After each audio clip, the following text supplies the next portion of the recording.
This is fourth year lecture. I pray that all the Muslims will benefit from this work, and that it will be a source of blessings in both worlds for Bruj instructors, Olim online team and volunteers who participated in it in any way. Amin. السلام علیکم ورحمۃ اللہ وبرکاتہ۔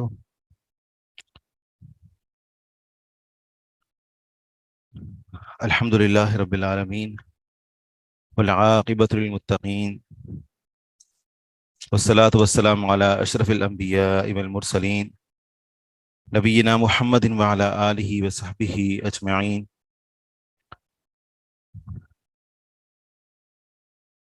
اما بعد فاعوذ باللہ من الشیطان الرجیم، بسم اللہ الرحمن الرحیم۔ رب اشرح لی صدری ویسر لی امری واحلل عقدۃ من لسانی یفقہوا قولی۔ مراتب الجرح والتعدیل، یہیں سے ہم آغاز کریں گے یا یہ ہم نے پڑھ لیے تھے؟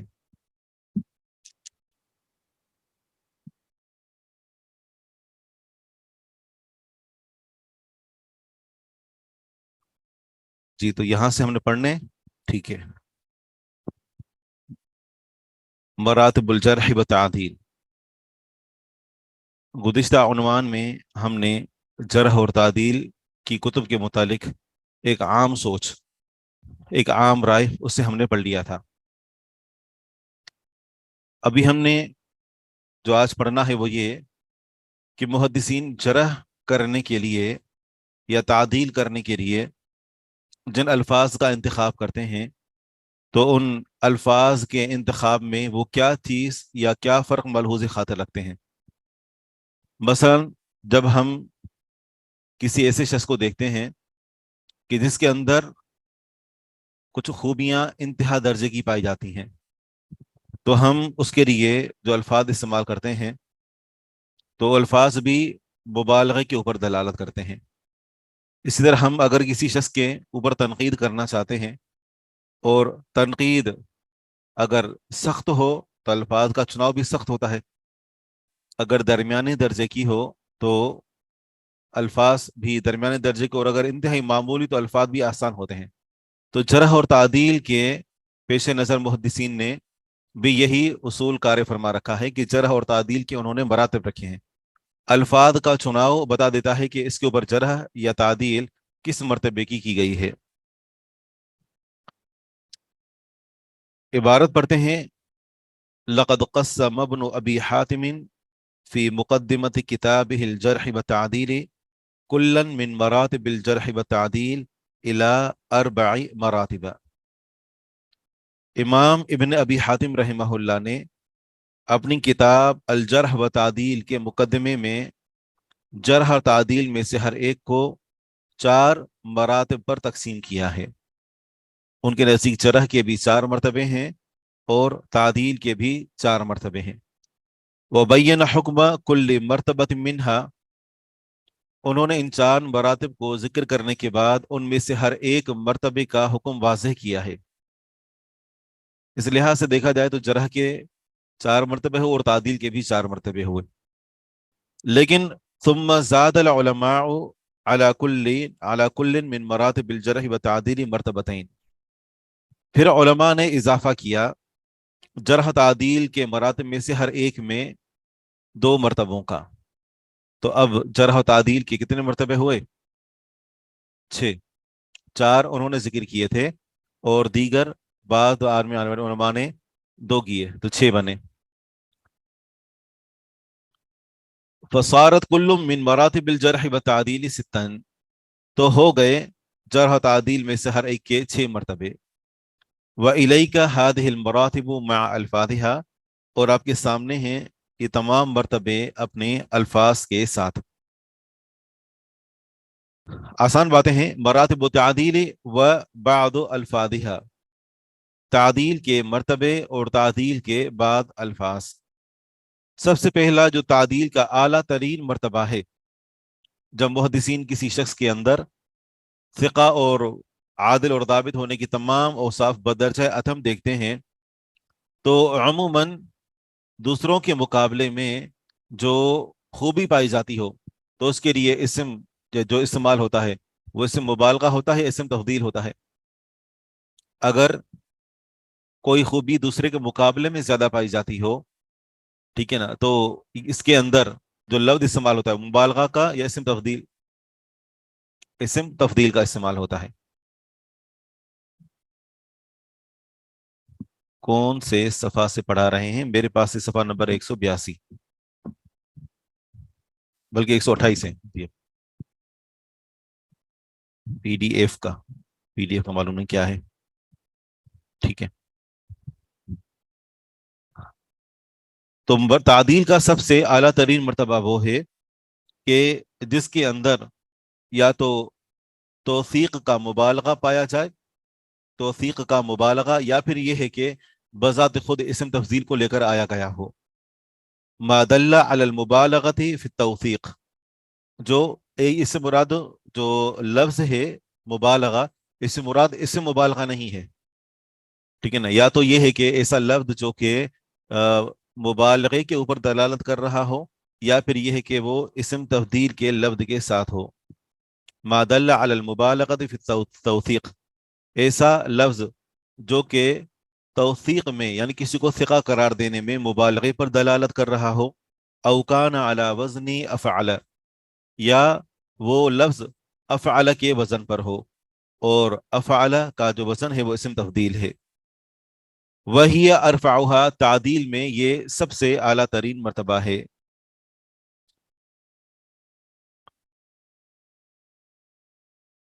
لفظ مبالغہ اور اسم مبالغہ میں کیسے تفریق کریں گے؟ لفظ مبالغہ اور اسم مبالغہ دونوں ایک ہی چیزیں ہیں. لفظ کی 3 قسمیں ہوتی ہیں، اسم، فعل، حرف. تو ہم اس کو لفظ مبالغہ کہیں یا اسم مبالغہ، دونوں ایک ہی چیزیں ہیں. مطلب یہ ہے کہ یہاں پر جو فرق سمجھانا چاہ رہے ہیں وہ یہ ہے کہ تعدیل کا سب سے اعلیٰ ترین مرتبہ یہ ہے کہ اس کے اندر معنی کی زیادتی پائی جاتی ہو، اور معنی کی زیادتی پیدا کرنے کے لیے ہم مبالغے سے کام لیتے ہیں. مبالغے کا مطلب یہ نہیں کہ ہم اس سے مبالغہ فعال ان کا وزن استعمال کریں، یہ مطلب نہیں ہوتا. جب ہم کسی کے بارے میں کہتے ہیں کہ فلاں نے فلاں کی تعریف میں مبالغہ آمیزی سے کام لیا ہے، مبالغہ کا لفظ، اس کا مطلب نہیں کہ اس نے فعال کا وزن استعمال کیا ہے. مبالغہ کا معنی کیا ہوتا ہے؟ حد سے آگے بڑھ جانا. تفضیل، تعدیل، توثیق، جی ہاں، یہ الفاظ بذات خود تفعیل کے وزن پر ہیں. وجہ یہ ہے کہ یہ خود مصدر ہیں. جی، یا پھر یہ ہے کہ جو تعدیل کا اعلیٰ ترین مرتبہ ہے وہ اسم تفضیل کے وزن پر آتا ہو. ماشاء اللہ، تبارک اللہ، بارک اللہ فیکم. ملیحہ شفیق ماشاء اللہ عمرے کے لیے گئے ہیں، تو اللہ تعالیٰ ان کا عمرہ قبول فرمائے، ان کی تمام عبادتیں قبول فرمائے. اور الحمدللہ خوشی ہو رہی ہے کہ وہاں ہمارے جیسے سیاحکاروں کی آواز پہنچ رہی ہے، اور الحمدللہ آپ بیٹھ کر سن رہے ہیں. بارک اللہ فیکم. ہمارے لیے اور تمام مسلمانوں اور بالخصوص کلاس والوں کے لیے خصوصی دعاؤں کی درخواست ہے. آمین. اچھا، لفظ ہے آگے کہ یا تو توثیق میں مبالغے پر وہ لفظ دلالت کر رہا ہو، یا پھر یہ ہے کہ وہ افعال کے وزن پر ہو. وہی ارفعها، اور یہ تعدیل کا سب سے بلند ترین مرتبہ ہے. مثال کے طور پر یہ کہا جائے کہ فلان الیہ المنتہا فی التثبت، کہ فلاں جو محدث ہے، فلاں جو راوی ہے، اس میں تثبت کا لغوی معنی ہوتا ہے ٹھہراؤ، اور یہاں پر معنی کریں گے کہ اس کے ثقہ ہونے میں انتہا ہے. یا یہ کہا جائے فلان اثبت الناس، فلاں شخص لوگوں میں سے سب سے بڑھ کر ثابت ہے، مطلب سب سے بڑھ کر ثقہ ہے. تو یہ جو لفظ ہے یہ مبالغے، اسم تفضیل اور مبالغے پر دلالت کرتا ہے. جو پہلا لفظ ہے نا، الیہ المنتہا فی التثبت، ہم جسے ایک لفظ استعمال کرتے ہیں نا کہ یہاں تک تو اینڈ ہے، استعمال کرتے ہیں نا، بس جس طرح جو ہے وہ آپ نے کوئی بڑی اچھی زبردست چیز کھائی ہو اور آپ کہیں کہ آپ وہاں چلیں، اس کا ذائقہ اینڈ ہے، ختم ہے. جی، تو یہ لفظ استعمال ہوتا ہے مبالغے کے لیے. یا یہ کہا جائے کہ فلان اثبت الناس، فلاں سب سے بڑھ کر ثقہ ہے، حالانکہ اس کے مقابلے میں دیگر ثقہ موجود ہوں گے، لیکن یہ لفظ اسم تفضیل کا یہ معنی کے اندر زیادتی پر دلالت کرتا ہے. جی ہاں، ختم ہے. دوسرے نمبر پر جو اس سے کم مرتبہ ہے وہ یہ ہے ثم ما تأکد بصفت او صفتین من صفات التوثیق. پھر وہ مرتبہ ہے کہ جس کی تاکید وارد ہوئی ہو، یا تو تاکید وارد ہوئی ہو، تاکید کب ہوتی ہے؟ ایک لفظ کو تکرار کے ساتھ جب لایا جائے، یا تو لفظوں کی جنس ایک ہی ہو، یا پھر یہ ہے کہ الگ الگ الفاظ ہوں اور ایک ہی بندے کے بارے میں دو الگ الگ الفاظ استعمال کیے جائیں تکرار کے ساتھ، تاکید کے ساتھ۔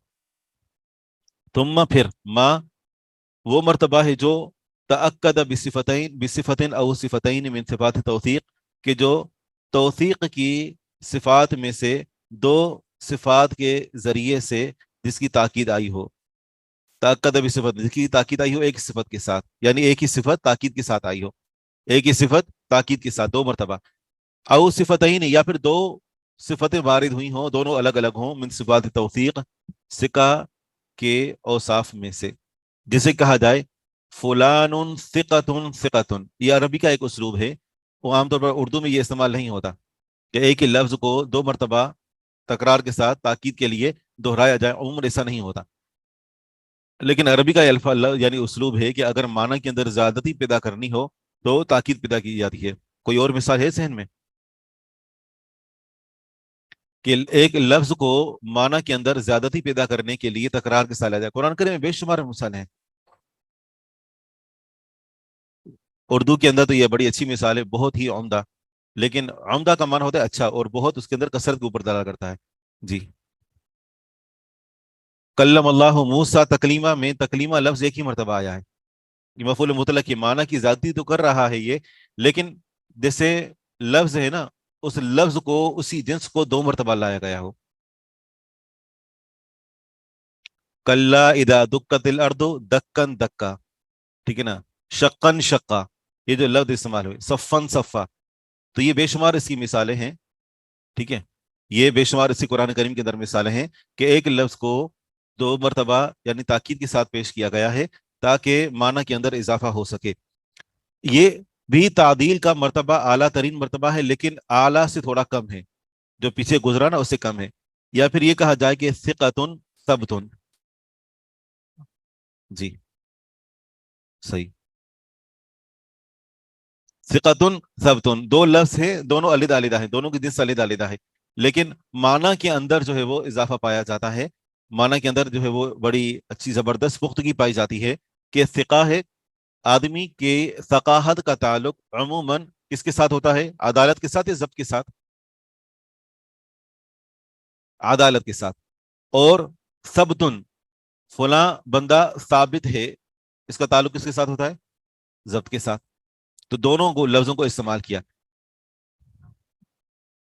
اسی طرح تیسرے نمبر پر ہے ثم ما عبر عنہ بصفت، پھر جس کو بیان کیا گیا ہو، تعبیر کا معنی بھی یہ ہوتا ہے بیان کرنا، تعبیر، ثم ما عبر عنہ بصفت دالت علی التوثیق من غیر توکید، اوپر جو ہم نے دوسرا مرتبہ پڑھا نا، اس دوسرے مرتبہ میں تاکید تھی، اگر تاکید کو ختم کر دینا تو پھر یہ تیسرا مرتبہ بن جائے گا، آسان ہے، اگر تاکید کو ختم کر دیں، وہ جو دوسرے مرتبے میں ہے، یعنی ایک لفظ کو جو دو مرتبہ لایا جا رہا تھا یا دو مختلف لفظوں کو تکرار کے ساتھ لایا جا رہا تھا، اگر اس کو ایک مرتبہ لے آئیں تو یہ تیسرے مرتبہ تعدیل کا بن جاتا ہے۔ ثم پھر ما عبر عنہ، کہ جس کو بیان کیا گیا ہو، بصفت ایک صفت کے صیغے کے ساتھ، دالت علی التوثیق ایسا صفت کا صیغہ جو کہ ثقاہت پر، ثقاہت ثا کے ساتھ کسی بندے کے ثقہ ہونے پر دلالت کر رہا ہو، لیکن یہ ہو من غیر توکید، بغیر کسی تاکید کے، جیسے کہا جائے ثقۃ ایک مرتبہ کہا جائے، یا یہ کہا جائے کہ حجت فلاں حجت ہے، مطلب فلاں دلیل ہے، حجت کا معنی ہوتا ہے دلیل، مطلب یہ ہے کہ فلاں بذات خود اس کو بطور دلیل کے پیش کیا جا سکتا ہے، اس کے اوپر کیا دلیل پیش کی جائے گی کہ یہ بندہ یعنی ثقہ ہے، ثبت ہے، عادل ہے، ضابط ہے، تو یہ بذات خود ایک دلیل ہے۔ تین مرتبے ہو گئے، چوتھے نمبر پر ہے ما دل علی التعدیل من دون اشعار بالضبط، چوتھا مرتبہ وہ ہے جو تعدیل کے اوپر تو دلالت کر رہا ہو، لیکن تعدیل کے اندر جو یعنی تعدیل کے علاوہ جو دیگر یا دوسرا وصف جو مطلوب ہوتا ہے، اور وہ ہوتا ہے راوی کا ضابط ہونا، تو وہ راوی کے ضبط ہونے کی طرف کوئی اطلاع نہ دے رہا ہو، کوئی اشارہ نہ دے رہا ہو، صرف بندے کے یعنی بندے کے عادل ہونے پر کوئی لفظ دلالت کرے۔ تو اس کا مرتبہ چوتھا ہوگا. اگر ایک ایسا لفظ ہے کہ جس کے اندر اس کے عادل اور اس کے ضابط دونوں معناؤں کی طرف اشارہ موجود ہے اور لفظ صرف ایک مرتبہ آیا ہے تو یہ دلالت کرے گا تیسرے مرتبے پر. لیکن اگر صرف ایک وصف پر دلالت کرے اور وصف ہو بندے کا عادل ہونا، راوی کے اندر دونوں شرطوں کا پائے جانا ضروری ہے نا، عادل بھی ہو ضابط بھی ہو. ترجمہ یوں کریں گے ثم پھر ما دل ایسا لفظ جو دلالت کرے علی تعدیل تعدیل پر من دون اشعار بالضبط راوی کے ضبط کی طرف کسی بھی قسم کی کوئی اطلاع نہ ہو، کوئی اشارہ نہ ہو. مثال کے طور پر کہا جائے صدوق فلاں سچا ہے. اب بندے کا سچا ہونا یہ ایک الگ بات ہے اور بندے کا ضابط ہونا ایک الگ بات ہے. تو یہاں سے بندے کی عدالت کا تو پتہ چل رہا ہے لیکن اس کے ضابط ہونے کا پتہ نہیں چل رہا. یا یہ کہا جائے کہ او محلہ الصدق، اس کا مقام سچائی ہے، اس کا مقام سچائی ہے. یہ بھی الفاظ بیان کیے جاتے ہیں. یا یہ کہا جائے کہ لا بأس بہ، فلاں کے اندر کوئی قابل حرج بات نہیں ہے، کوئی قابل اعتراض بات نہیں ہے. تو یہ اتنا تو بتاتا ہے کہ راوی عادل ہے لیکن اس کے ضبط کی طرف کوئی اشارہ نہیں ہے. سوائے ابن معین رحمہ اللہ کے یہ جو آخری لفظ استعمال کیا، کہتے ہیں ابن معین رحمہ اللہ کہتے ہیں فَإِنَّهُ لَا بَأْسَ بِهِ اِذَا قَالَهَا ابن معین، جب ابن معین رحمہ اللہ جب کسی کے بارے میں کہہ دینا کہ لا بأس به تو فَهُوَ عِنْدَهُ ثِقَةٌ، تو ایسا راوی اس کے نزدیک ثقہ ہے. تو مانا یہ کہ کبھی راوی بذات خود عادل تو ہوتا ہے لیکن اس کے ضبط کے حوالے سے ہم اتنے مطمئن نہیں ہوتے، تو اس بنا پر اس کو چوتھے مرتبے کے اندر داخل کیا گیا ہے. اور ایسا ہو سکتا ہے. اور پانچویں نمبر پر ہے کہ پیج نمبر ہے 128. اس کے بعد پھر جو پانچواں نمبر ہے وہ ہے ثم ما لیس فیہ دلالت علی التوثیق او التجریح، پھر ایسا لفظ جو کہ نہ تو اس کی ثقاہت پر دلالت کر رہی ہے، اس کے ثقہ ہونے پر، اور نہ ہی اس کے اوپر کسی بھی قسم کی کوئی جرح کے اوپر وہ لفظ دلالت کر رہا ہو.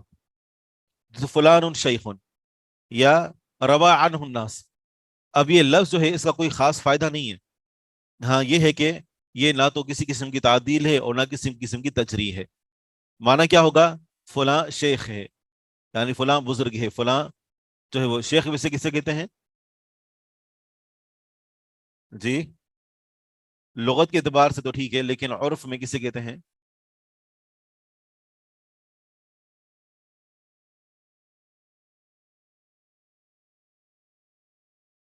یہ تو اس کا لغوی معنی ہوا.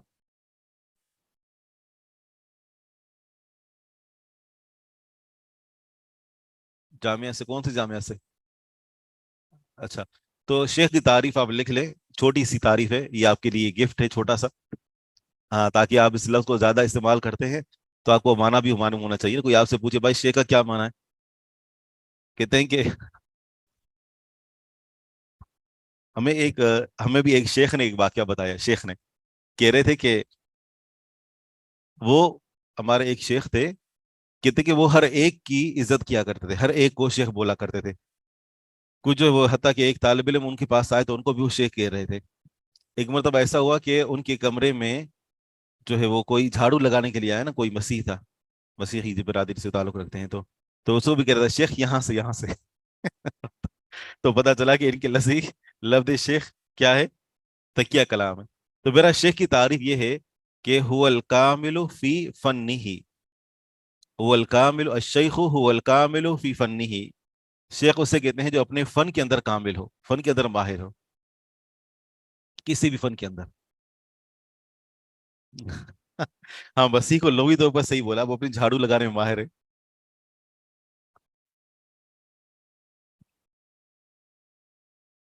تو آپ کہہ سکتے ہیں شیخ ڈاکٹر صاحب کہہ سکتے ہیں. اچھا آگے آپ آگے بڑھتے ہیں. تو یہ پانچواں مرتبہ ہے. اس کا بہرحال کوئی خاص فائدہ نہیں ہے لیکن نقصان بھی نہیں ہے کیونکہ جرح نہیں ہے نا، اس لیے. ثم ما اشعر بالقرب من التجریح، پھر چھٹے نمبر پر وہ ہے جو جرح کے قریب ہو، باقاعدہ کھلے عام سیدھے لفظوں میں واضح جرح نہ ہو لیکن جرح کے قریب قریب تعدیل ہے لیکن تھوڑی سی تجریح بھی ہے. جسے کہا جائے فلان صالح الحدیث، فلاں کی احادیث صحیح ہوتی ہیں یا یکتب حدیثہ، اس کی احادیث لکھی جاتی ہیں، ٹھیک ہے نا. مانا یہ کہ کوئی خاص قسم کی کوئی تعدیل نہیں ہے. جیسے آپ سے کہیں گے کہ فلاں آدمی کے بارے میں آپ کی کیا رائے ہے، آپ کہیں چل جائے گا. مانا یہ ہے کہ اس کا کوئی خاص اس کے اندر وہ نہیں ہے، لیکن اس کے اندر کوئی اچھی خاص صفات بھی نہیں پائی جاتی کہ جس بنا پر اس کے اوپر اعتماد کیا جا سکے. حکم هذه المراتب، صحیح، حکم هذه المراتب، ان مرتبوں کا کیا حکم ہے؟ یہ جو پانچوں مرتبے ہیں، 6 مرتبے، کیا ان چھٹے مراتب پر حامل افراد، کیا سب کی روایات کو قبول کیا جاتا ہے؟ کیا سب کی روایات قابل حجت ہوتی ہیں، یا علماء کچھ فرق کرتے ہیں؟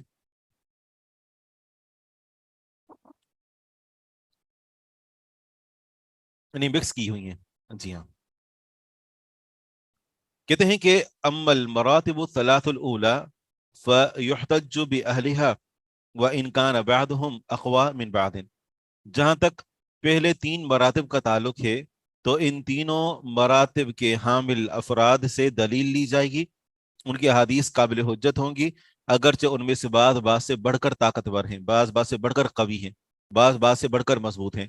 تو تینوں مراتب کون سے؟ پہلے 3 مراتب کون سے؟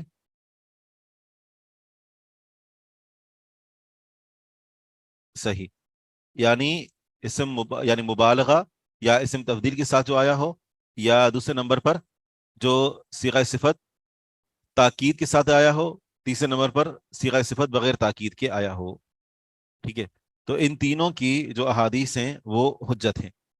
وَأَمَّا الْمَرْتَبَةُ الرَّابِعَةُ وَالْخَامِسَةُ فَلَا يُحْتَجُّ بِأَهْلِهِمَا.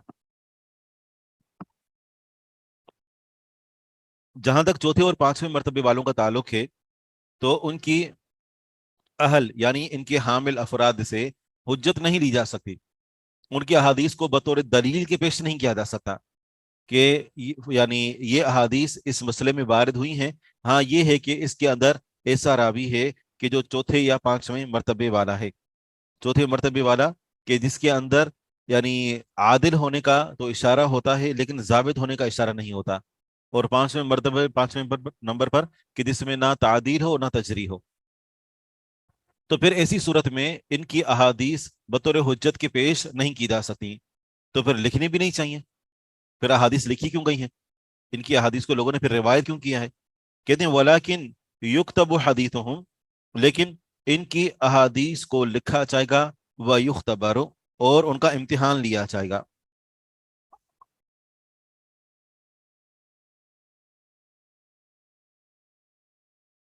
یعنی یہ دیکھا جائے گا کہ علماء نے ان کی احادیث کی موافقت میں دیگر احادیث موجود ہیں.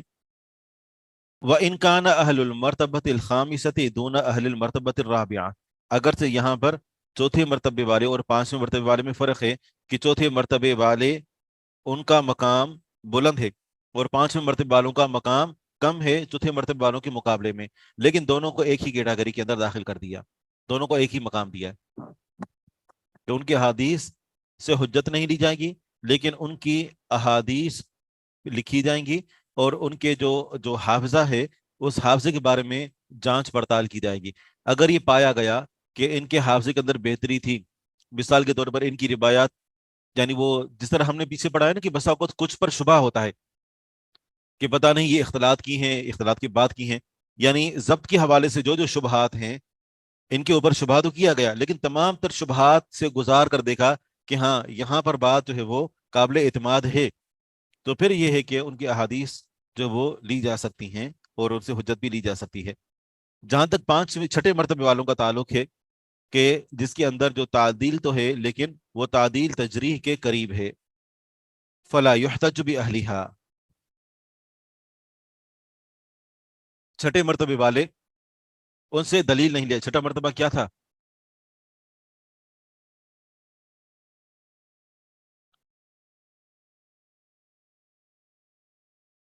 صحیح، یعنی ایسی تعدیل جو تجریح کے قریب ہو. ولیکن ہاں فلا يحتج بأهلها، ان کی احادیث سے تو قطعاً دلیل نہیں دی جائے گی. ولیکن یکتب حدیثهم للاعتبار، لیکن ان کی احادیث کو اعتبار کے لیے لکھا جائے گا. اعتبار لفظ سنا ہے پہلے کبھی؟ اعتبار جی، ایک تو وہ جو آپ روزانہ سنتے رہتے ہیں اپنی زندگی میں، وہ نہیں. اردو والا نہیں، بلکہ محدثین کی اصطلاح میں اعتبار کس سے کہتے ہیں؟ ابھی پیچھے ہم نے پڑھا ہے.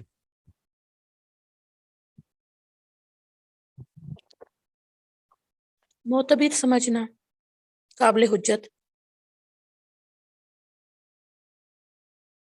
نہیں. شیخ حدیث کی تمام اسناد کو جمع کرنا اور اس کے روات کو جاننا. بارک اللہ فی. کوئی اور بتائے جو آن لائن ہے؟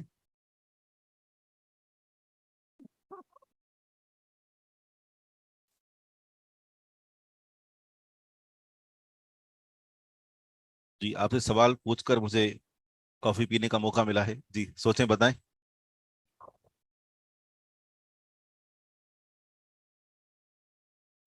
صحیح. حدیث کی جتنی اسانید ہیں نا ان کو تلاش کرنا، تاکہ وہ حدیث جس کے بارے میں یہ گمان کیا گیا ہے کہ یہ حدیث اسی سند کے ساتھ مروی ہے، دیگر اسانید کو بھی تلاش کیا گیا، بعد میں پتہ چلا کہ اس کی دیگر اسانید بھی موجود ہیں.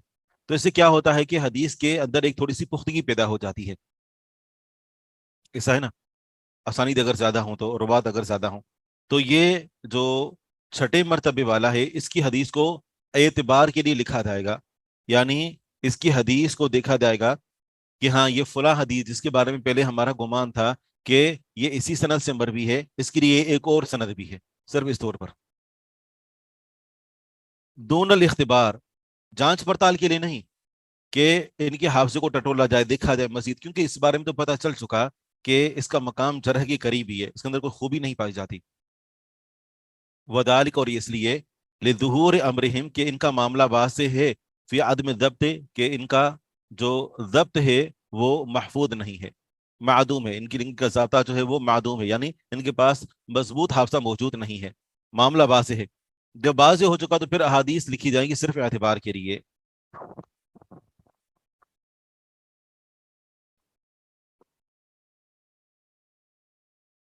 یہ ہوئے جرح کے تعدیل کے مراتب. مراتب الجرح و الفاظها، جرح کے مرتبے اور اس کے الفاظ. انتہائی آسان ہے، کوشش کرتے ہیں اس کو مکمل کر لیں. سب سے پہلے اعلیٰ ترین جرح کا جو مرتبہ ہے، ما دل علی التلین، جو نرمی پر دلالت کرتا ہو. بلکہ یہ انہوں نے یہ ترتیب الٹ پیش کی ہے. وہ ترتیب جو تعدیل کے اندر تھی نا، تعدیل میں سب سے اعلیٰ ترین مرتبہ ذکر کیا تھا، تو اعلیٰ ترین مرتبے سے آہستہ آہستہ نیچے آ رہے ہیں. ٹھیک ہے نا. چھٹا مرتبہ جو تعدیل کا ذکر کیا تھا، اس کے قریب ترین جو جرح کا مرتبہ ہے اسے ذکر کر رہے ہیں، یعنی اوپر سے بالکل نیچے آ رہے ہیں. ثم ما دل علی التلین، ما دل علی التلین، جو راوی کے اندر نرمی پر دلالت کرتا ہو. وہی اسہلھا فی الجرح، اور یہ جرح کے اندر سب سے سہل ہے، سب سے آسان اور سب سے کم تر جرح یہ ہے. جو تعدیل کا چھٹا مرتبہ تھا اس کے اندر جرح نہیں تھی واضح طور پر، جرح کے قریب قریب تھا، اور یہاں پر جرح ہے لیکن جرح آسان ترین الفاظ کے اندر ہے. مثال کے طور پر کہا جائے فلان لین الحدیث، فلاں احادیث کے اندر نرم ہے، ٹھوس نہیں ہے، کہ الفاظ کو بیان کرنے میں، معنی کو بیان کرنے میں احتیاط سے کام لیتا ہو، تو فلان لین الحدیث یہ بھی جرح کا مرتبہ ہے. یہ کہا جائے فلان فیہ مقال، کہ فلاں کے متعلق باتیں کی گئی ہیں، فلاں کے اندر قول مذکور ہے، یعنی کسی نے کچھ بات کہی ہے، تو یہ جو مرتبہ ہے جرح کا سب سے کم ترین مرتبہ ہے. اور اس سے سخت مرتبہ ثم ما صرح بعدم الاحتجاج به وشبهه. مثال کے طور پر ہاں، ایسے الفاظ استعمال کیے جائیں کہ جس میں واضح کیا گیا ہو کہ اس راوی سے حجت نہیں لی جاتی، اس راوی سے دلیل نہیں لی جاتی، اس کی احادیث نہیں لکھی جاتی. مثال کے طور پر کہا جائے فلان لا یکتب حدیثہ، کہ فلان کی احادیث لکھی نہیں جاتی. ظاہری بات ہے کہ یہ اس کے عدل، اس کے یعنی ضبط دونوں کے اوپر جرح ہے.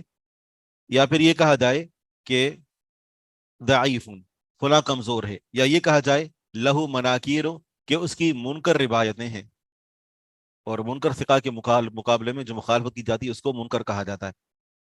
تو یہ جرح کا دوسرے نمبر پر سخت مرتبہ ہے. تیسرے نمبر پر ما صرح بعدم کتابت، بلکہ ہم نے مکس کر دیا، فلان لا یحتج به، جی ہاں، فلان لا یحتج به، فلاں سے دلیل نہیں لی جا سکتی. تو یہ تھا دوسرا مرتبہ. تیسرا مرتبہ یہ ہے ثم ما صرح بعدم کتابت حدیثه ونحوه. پھر تیسرے نمبر پر یہ ہے کہ جس محدث کے بارے میں صراحت کر دی گئی ہو کہ اس کی احادیث کو نہیں لکھا جاتا، یا اس طرح کے دیگر الفاظ جس سے کہا جائے فلان لا یکتب حدیثہ او لا تحل روایت عنہ، فلاں کی احادیث لکھی نہیں جاتی یا فلاں سے روایت کرنا حلال نہیں ہے، یا یہ کہا جائے کہ ضعیف جدا انتہائی کمزور ہے، او واہن بمرہ، یہ بھی اسی ہی کے معنوں میں، واہن کمزور ہے، بمرہ جدن کے معنوں میں ہوتا ہے انتہائی کمزور ہے۔ تو تینوں جو مراتب ہیں یہاں جرح کے، تو تینوں مراتب کو اگر ہم سامنے رکھیں تو پہلا مرتبہ جو سب سے کم ترین مرتبہ ہے وہ یہ ہے کہ جو راوی کے اندر نرمی کے اوپر دلالت کرتا ہو۔ دوسرے نمبر پر یہ کہ جو مرتبہ دلالت کرتا ہو کہ اس کی احادیث سے دلیل نہیں لی جاتی، اور تیسرے نمبر پر یہ کہ جس میں اس بات کی صراحت موجود ہو کہ اس کی احادیث کو لکھا ہی نہیں جاتا، یعنی جو دوسرا مرتبہ تھا اس میں شاید یہاں تک تو اشارہ موجود ہے کہ احادیث شاید لکھی جاتی ہیں لیکن دلیل نہیں دی جاتی، جبکہ تیسرے مرتبے میں کیا ہے کہ اس کی احادیث کو لکھا ہی نہیں جاتا تھا۔ اور چوتھے نمبر پر ہے ثم ما فیہ اتہام بالکذب ونحوہ، پھر وہ مرتبہ ہے جس میں دلالت ہو چوتھے نمبر پر کہ جس میں راوی متہم بالکذب ہو۔ متہم بالکذب، ہمارے ہاں لفظ تہمت استعمال ہوتا ہے کہ جس کی کوئی حقیقت نہ ہو، الزام عام طور پر یہ لفظ استعمال ہوتا ہے کہ جس کی کوئی حقیقت نہ ہو، لیکن یہ ایک خاص اصطلاح ہے، یہ متہم بالکذب، اس سے مراد وہ اردو والی تہمت نہیں ہے، بلکہ کیا مراد ہے؟ وہم، سرح، جی، سرح کا معنی ہوتا ہے وضاحت کرنا۔ متہم بالکذب کا کوئی معنی بتائے کسے کہتے ہیں؟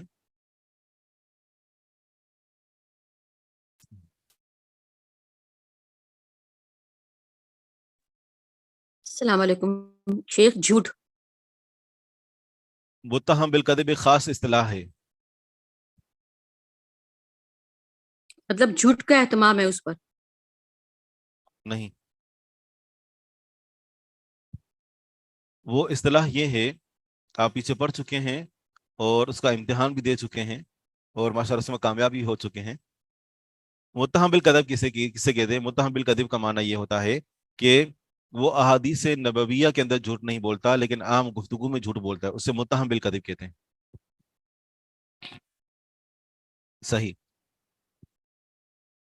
تو چوتھے نمبر پر مرتبہ ہوگا ما فیہ اتہام بالکذب ونحوہ، کہ جس میں راوی متہم بالکذب ہو یا اس طرح کا کوئی معاملہ ہو کہ عام گفتگو کے اندر اس کے اندر جھوٹ پایا گیا، جسے کہا جائے فلان متہم بالکذب، فلاں متہم بالکذب ہے، یا فلان متہم بالودع، ایک ہی معنی ہے کہ یہ متہم بالودع ہے، مطلب باتیں گھڑتا ہے، او یسرق الحدیث، یا احادیث چوری کرتا ہے۔ اس میں احادیث گھڑنے کا ذکر نہیں ہے، احادیث وضع کرنے کا ذکر نہیں ہے، بلکہ یہ کہ یہ متہم بالودع ہے، اور متہم بالودع کا معنی یہ نہیں ہے کہ اس کے اوپر احادیث گھڑنے کی تہمت لگائی گئی ہے، یہ مطلب نہیں ہے، بلکہ مطلب یہ ہے کہ متہم بالودع لوگوں کے درمیان آپس میں گفتگو کرتے ہوئے یہ باتیں گھڑا کرتا تھا، جھوٹ بولا کرتا تھا۔ یا یہ کہا جائے کہ او یسرق الحدیث، فلاں احادیث کو چوری کیا کرتا تھا۔ احادیث کو چوری کرنا کیا ہے؟ کہ کسی کی حدیث کو اپنی سند سے بیان کر دینا۔ او ساقط، یا فلاں ساقط ہے، محدثین کے معیار سے گرا ہوا ہے۔ او متروکن، یہ لفظ آپ جانتے ہیں، اصطلاح ہے، معروف ہے، پیچھے پڑھ چکے ہیں کہ فلاں متروک ہے، متہم بالکذب کو متروک کہتے ہیں۔ او لیس بثقۃ، یا فلاں ثقہ نہیں ہے، فلاں پختہ نہیں ہے۔ تو اس کے اندر جو بات پائی جاتی ہے وہ اس کے عدالت کے اعتبار سے ہے، نہ کہ ضبط کے اعتبار سے، یعنی یہاں پر جو اس کے اوپر جرح کی گئی ہے تو اس کا تعلق اس کی عدالت کے ساتھ ہے۔ یہ آپ پڑھ چکے ہیں نا کہ متہم بالکذب کا تعلق جو 10 اسباب پڑھے تھے، اسباب الجرح، اسباب الطعن فی الراوی، تو 10 اسباب تھے نا، ان میں سے 5 کا تعلق راوی کی عدالت کے ساتھ تھا، تو یہ اتہام بالکذب کا تعلق بھی راوی کی عدالت کے ساتھ ہے، یہ جو چوتھا مرتبہ ہے۔ ثم ما دل علی وصفہ بالکذب، پھر وہ مرتبہ ہے کہ جو دلالت کر رہا ہو کہ فلاں جھوٹ کے وصف کے ساتھ متصف ہے، اور یہ جھوٹ عام گفتگو میں یا احادیث نبویہ میں؟ احادیث نبویہ کے اندر جھوٹ بولنا، احادیث نبویہ کے اندر جھوٹ بولنا اور احادیث گھڑنا یہ تقریباً قریب ہیں، ٹھیک ہے نا؟ احادیث نبویہ کے اندر جھوٹ بولنا، چاہے وہ احادیث بیان کرتے کرتے اپنی طرف سے اضافہ کر دیتا ہو، جسے پیچھے آپ مثال ایک پڑھ چکے ہیں، ٹھیک ہے نا، کہ ایک راوی نے، ایک بندے نے کیا دیکھا تھا کہ خلیفہ جو ہے وہ کبوتر اڑا رہا ہے تو وہیں کھڑے کھڑے حدیث آگے بیان کری اور آخر میں اپنی طرف سے اضافہ کر دیا. تو یہ بھی جو ہے وہ یعنی اس کے اندر شامل ہوگا. اور اس طرح کی احادیث کو نئے سرے سے گھڑتا ہو, یعنی اپنی طرف سے نئی نئی احادیث بناتا ہو. جیسے کہا جائے کذاب, انتہائی جھوٹا, دجال, فریبی, دھوکے باز, وضاع, احادیث کو گھڑنے والا. یا اس کے بجائے فعل کے صیغے استعمال کیے جائیں, جیسے یکذب او یدع, یہ کہا جائے یکذب وہ جھوٹ بولتا ہے, یدع وہ حدیث گھڑتا ہے. تو اس کا 5واں مرتبہ ہے. چھٹا مرتبہ بھی یہی ہے, لیکن چھٹے مرتبے میں ان باتوں کو انتہائی مبالغے کے ساتھ بیان کیا گیا ہو. چھٹا مرتبہ بھی یہی ہے, لیکن چھٹے مرتبے میں انہی باتوں کو مبالغے کے ساتھ. مثال طور پر یہ کہا جائے کہ ثم ما دل علی المبالغۃ فی الکذب, جو جھوٹ بولنے میں مبالغے پر مرتبہ دلال کرتا ہو, وہی اسواؤھا, اور یہ سب سے بڑھ کر بدترین ہے. جیسے فلان اکذب الناس, فلاں انتہائی جھوٹا ہے. یا یہ کہے الیہ المنتہی فی الکذب, کہ اس تک جھوٹ بولنے کی انتہا ہے. یا یہ کہے کہ ہوا رکن الکذب, وہ جھوٹ کا ستون ہے. تو یہ سارے الفاظ دلالت کر رہے ہیں کہ اس کے اندر جھوٹ پایا جاتا ہے, اور وہ بھی انتہا درجے کا. حکم هذه المراتب, ان مرتبوں کا حکم کیا ہے؟ اما اہل المرتبتین الاولیین فانه لا يحتج بحدیثهم طبعا, جہاں تک دو پہلے مرتبے والوں کا تعلق ہے تو ظاہر سی بات ہے کہ ان کی احادیث سے حجت نہیں لی جائے گی. طبعا کا معنی ہے ظاہر سی بات ہے. ظاہر سی بات ہے کہ ان کی احادیث سے حجت تو نہیں لی جاتی, کیونکہ تعدیل کا جو سب سے کم ترین مرتبہ تھا, ہم نے تو وہاں سے حجت نہیں لی تھی. تو یہ جرح کے جو سب سے اخف ترین مرتبے ہیں, یہاں سے کیسے راوی سے حجت لیں گے؟ لیکن یکتب حدیث للاعتبار فقط, لیکن ان کی بھی احادیث کو بھی فقط اعتبار کے لیے لکھا جائے گا, اور اعتبار کا معنی پیچھے ہم نے پڑھ لیا. وَإِنْ كَانَ أَهْلُ الْمَرْتَبَةِ الثَّانِيَةِ دُونَ أَهْلِ الْمَرْتَبَةِ الْأُولَى, اگرچہ جو دوسرے مرتبے والے ہیں وہ پہلے مرتبے والے سے زیادہ کم ہیں, یعنی جرح کے اندر ان کا مقام زیادہ سخت ہے. وَأَمَّا أَهْلُ الْمَرَاتِبِ الْأَرْبَعِ الْأَخِيرَةِ فَلَا يُحْتَجُ بِحَدِيثٍ وَلَا يُكْتَبُ وَلَا يُعْتَبَرُ بِهِ, جہاں تک آخری 4 مرتبے والوں کا تعلق ہے تو نہ ان کی احادیث سے دلیل لی جائے گی, نہ ان کی احادیث کو لکھا جائے گا, اور نہ ہی ان سے اعتبار لیا جائے گا. تو جو ان کی احادیث سے اعتبار نہیں لیا جائے گا, اعتبار کا معنی ہم جانتے ہیں, نہ احادیث کو لکھا جائے گا نہ دلیل لی جائے گی. دلیل نہیں لی جائے گی, یہ اس کا معنی بھی ہم جانتے ہیں. تو پھر احادیث لکھی کیوں گئی؟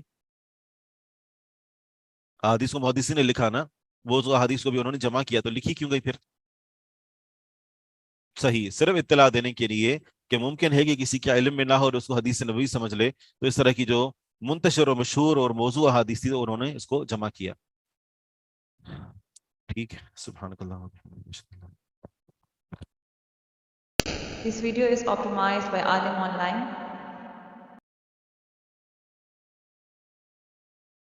بسم اللہ, شروع کریں. باب من قتل فی سبیل اللہ, یہ ہم نے لیا. باب فضل الجہاد والرباط, یا اس سے پہلی رات. باب بیان ان ارواح الشہداء فی الجنہ وانہم احیاء عند ربهم یرزقون. جی پڑھنا چاہیے, اب میں پڑھوں. باب بیان ان ارواح الشہداء فی الجنہ, اس باب اس مسئلے کے متعلق کہ شہداء کی ارواح جنت میں ہیں, شہداء کی ارواح جنت میں ہیں. وانہم احیاء عند ربهم, اور یہ لوگ زندہ ہیں, اگرچہ شہید ہو چکے ہیں لیکن زندہ ہے عند ربهم, اپنے پروردگار کے پاس. یرزقون, ان کو روزی دیا جا رہا ہے وہاں, اور ان کو رزق ملتا ہے وہاں. یہ میں پڑھوں. جی پڑھی.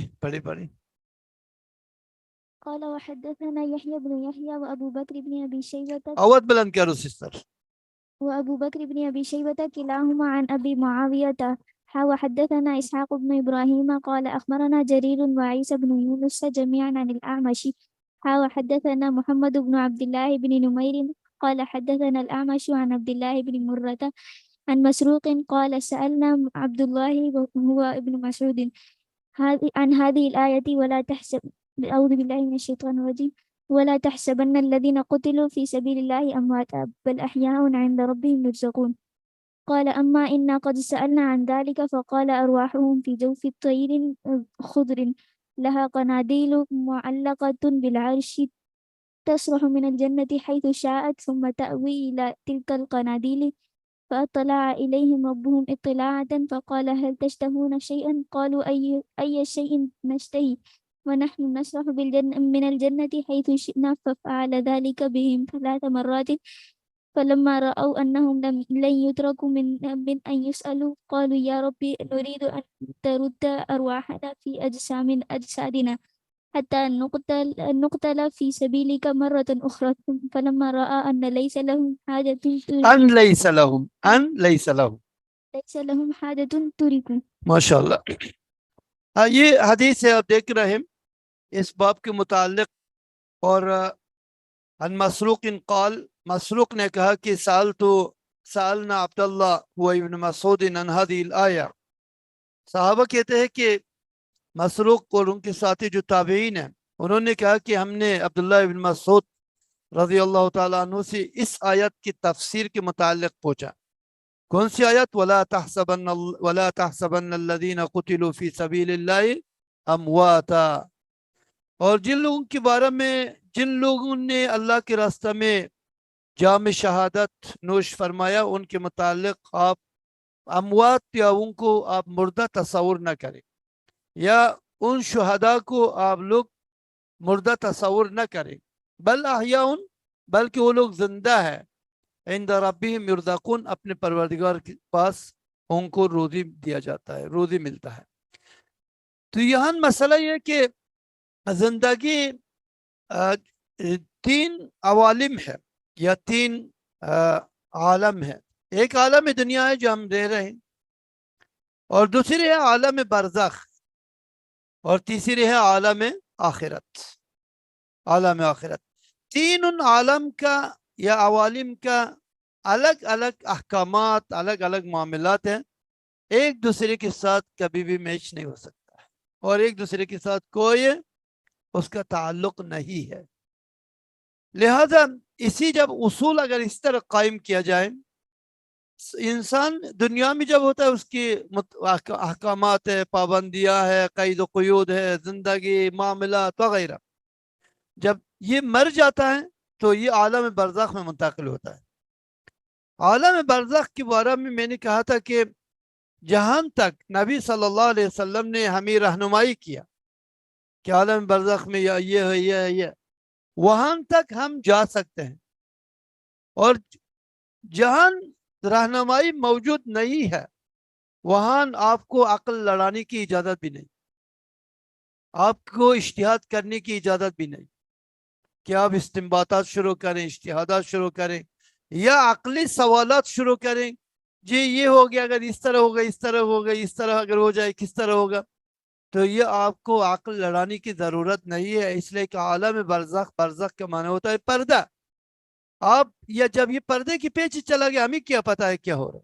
میں نے آپ لوگوں کو بتایا تھا وہ ماڈل کالونی کا قصہ جو مدرسہ کا نہیں بتایا تھا، میں وہاں پڑھاتا تھا. تو یہ کہ بچے نے مجھ سے سوال کیا کہ برزخ میں کس طرح ہوتا ہے، اور لوگ چونکہ پردے کے پیچھے تھا، میں اس طرف اکیلا. میں نے کہا کہ تم برزخ میں ہے، بتاؤ کیا ہو رہا ہے، مجھے بتاؤ نا کیا ہو رہا ہے. برزخ کے ہونا پردہ ہے، پردہ کے پیچھے بتاؤ، پردہ کے پیچھے کیا ہو رہا ہے. کہا کہ کچھ نہیں ہو رہا ہے. میں نے کہا مجھے کچھ بھی پتہ نہیں کیا ہو رہا ہے. لہذا برزخ کا معاملہ ہے کہ ہمیں جہاں تک نبی صلی اللہ علیہ وسلم نے بتایا کہ مردہ کو قبر میں رکھا جاتا ہے، جو فرشتہ آتا ہے سوال کرتا ہے، یہ وہ وہاں تک. پھر وہ ان کی یا جنت سے ہوا ملتا ہے یا جہنم سے ہوا ملتا ہے، وہ کس طرح ملتا ہے تو ہمیں معلوم نہیں ہے. اب یہ کہتے ہیں کہ اگر وہ جنت ہے، جنت سے ایک سوراخ، ابھی جنت کہاں ہے پاکستان میں تاکہ وہ سوراخ اس کے ساتھ جا کر مل جائے.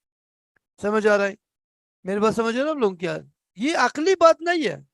عقل یہ کہہ کہ چل یہ سوراخ اس طرف سے دائیں طرف، بھائی دائیں طرف ایک مردہ اور بھی ہے، ہو سکتا ہے اس کے سوراخ جہنم کی طرف ہو، تو دونوں مکس ہو جاتا ہے. تو پھر کس طرح کہاں سے آ رہا ہے؟ پھر جنت کہاں ہے؟ اس کے ہوا آ رہا ہے. پاکستان میں جنت کہاں ہے؟ یہ جغرافیائی لحاظ سے جنت کہاں ہے کہ پاکستان کے تاکہ سوراخ اس طرف. یہ ساری وہ چیزیں ہیں کہ اس پر عقل نہیں چل سکتا، صرف ہمیں ایمان ہے، ایمان ہے. دوسری بات یہ کہ برزخ یہ نہیں کہ ہم جو قبر میں رکھ رہے ہیں یہ مٹی کے نیچے، یہ برزخ. برزخ ایک عالم مستقل ہے، اللہ سبحانہ و تعالیٰ بہتر جانتا ہے. مثال کے طور پر بعض لوگ کہتے ہیں کہ ایک شخص سمندر میں غرق ہو گیا اور اس کو مچھلی کھا لیا،